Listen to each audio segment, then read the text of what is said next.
Donald Trump is still whining about all of those documents that the FBI came down to Mar-a-Lago and took away from him. And according to new reports, he's actually telling all the people around him that it's not fair that these were taken because I was keeping them because I was totally going to put them in my presidential library. That was my big plan all along, was just to eventually put them in the presidential library that, by the way, I also don't have any plans yet on how to build it, where to build it, what to put in it at all. But I totally knew I wanted these documents for the presidential library. And according to one person, Trump has said, people put this stuff in their library. How can they put it in their library if it has to go back to the archives? I don't understand why I can't have these things.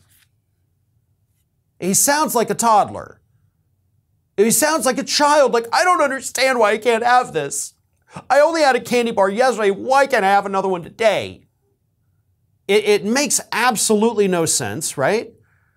This is a man in his late 70s whining like a baby because he's not allowed to have something that legally he's not allowed to have. But that's where we're at now. Trump is clearly admitting, by the way, that he had these things, that he took them from the White House intentionally.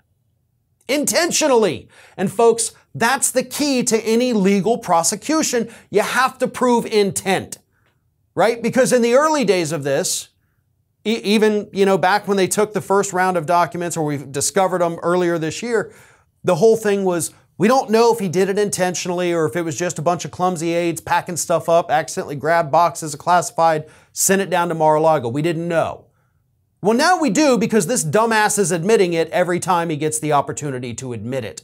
He says, I took them, and I took them with purpose. I took them intentionally because I wanted to use them for something. Cool. You're still admitting to a crime, whether it's a violation of the Espionage Act or the Presidential Records Act, both of which, by the way, carry prison sentences if convicted. So it doesn't matter which one it is. The classified documents, yes, you're looking at Espionage Act. The non-classified documents, you're looking at violations of the Presidential Records Act. And this guy's out there admitting it every single day. At this point, I don't even know that we need to continue the investigation, right? Because if he's admitting to the crime, isn't that the point where you can go ahead and go down there and say, all right, well, congratulations, here's your handcuffs, let's go. Because you're telling us repeatedly that you did it. So I don't know. I don't know how many more confessions we have to get out of this man before the DOJ looks at it and says, oh, wow, okay. I hadn't been paying attention to Truth Social, didn't know he was admitting to this all the time. Maybe it's time we go and get the paddy wagon and ship him off to jail. Right? I mean, doesn't that seem like the logical next step at this point when he is openly admitting to doing the crimes that he has been investigated for possibly doing? He admits it. Case closed, right?